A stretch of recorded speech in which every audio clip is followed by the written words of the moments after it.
Erokamano nyakwara mogi kuom keto Ramogi TV okinyi mar tarika 15 dwe mar 7 2026 arwakini machiegni mar yudo weche mago ma timore pacho ka gwenge mopogore opogore. Chakruok mar chenro mar iwacha wacha e mbako romo chakore saa 4 nyaka rom saa 7 mar odiechieng' nyakwara mogi ka wan kod kidienje mopogore opogore ka bende wang'iyo mago matimore mitimo e konde mopogore opogore mag piny Kenya kod mago mabende mulo chal mar piny Kenya.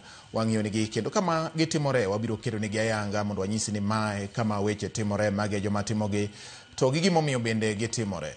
Kidieny mokwongo wachako kod weche manyien. Kidieny mar ariyo wabedo kod twak nyakwara mogi bang' weche manyien mabiro tero wa nyaka saa 4:30 wabiro bedo kod twak tielo mokwongo mang'iyo weche mag nyiewo mwandu mag sirikal tamida ni procurement ahinya to e chenro mag counties. Nyocha ne ywako bedo e county ma Migori kama kuom MCS nyocha ne wacho ni loso chenro mag nyiewo mwandu mag sirikal kata mano midendo ne procurement deko e county ma Migori. Samoro nyalo bet ni gini timore e counties mamoko bende. Wabro ng'iyo ane to ang'o manyalo kelo deko mar weche mag orak e counties mano midendo ni procurement plan kata process. Nikech iwacho ni ka osekel budget winjo bed ni loso procurement plan mondo ng'i ni magi chenro mag dongruoge ma winjo bed ni timo mae sa winjo bed ni timo gi mondo kapok iko omendo rumo to yud ni chenro go osetieki ma ikoni kelo moko kuom chenro mag dongruok winjo bed ni timo gi wego rak kalo nyaka iko omenda machielo ma miyo gibedo gope ma ok ochul midendo ni pending bills nyakwara mogi.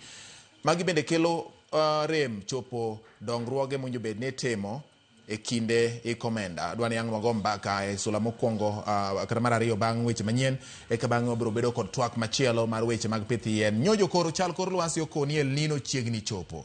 To e kinde ma koth mar El Nino chiegni chopo ni nyakwara mogi ikori e yo machalo nade mar neno ni in bende ibedo kod yiendi moko minyalo kwano, tielo moko minyalo kwano. Parni piny Kenya ni kod lek mar neno ni kochopo 2030 to nitiere yen maromo bilion 15 e pacho ka nyakwara mogi kendo medo kwan mag bunge ok mana i bunge kende to kata mana kuonde ma ji odakie mondo gweng' kata piny omed bedo maralum, piny omed bedo mamiyo, piny omed bedo maywayo koth kendo maluoko chal mar muya mamedo lokore e kor lwasi nyakwara mogi. Gin gigo mwadwa twak okinyi ma kawuono kata odiechieng' ma kawuono mondo ibed gi ng'eyo ni to gin ang'o gini matimore. An abiro bedo ka kod wenda mondo wabed achiel kachiel e twak matinende. Mokwongo nyakwara mogi wachako kod weche manyien ma wan godo. Nyinga en George Bati. Machiegni familia moro e kaunti ma Nakuru dwaro ni tend migawo mar somo kod apisas magarita mondo tim nonro e wi tho mar nyathigi mani kod ng'ol mar obwongo mane owang'e pi maliet ka en e skul ma owito ngimane.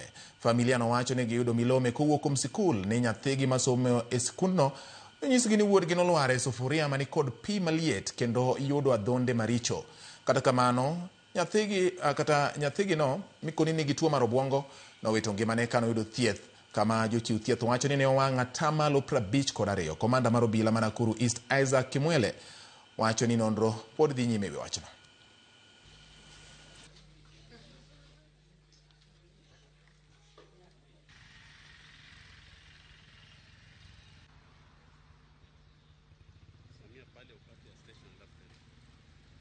Hospitali walisema mtoto amechomeka 52% na hiyo ni percentage kubwa. Hatujatosheka na maelezo ya shule. Tunashuku kuna kitu ingine ili happen na ndio tungetaka ifichuliwe. Kutoka saa 12 asubuhi mpaka saa 6 ya mchana ndio mliweza kufikiria mtatufikia. Tunahuzunika sana mioyoni mwetu kwa sababu mtoto wetu amepoteza maisha.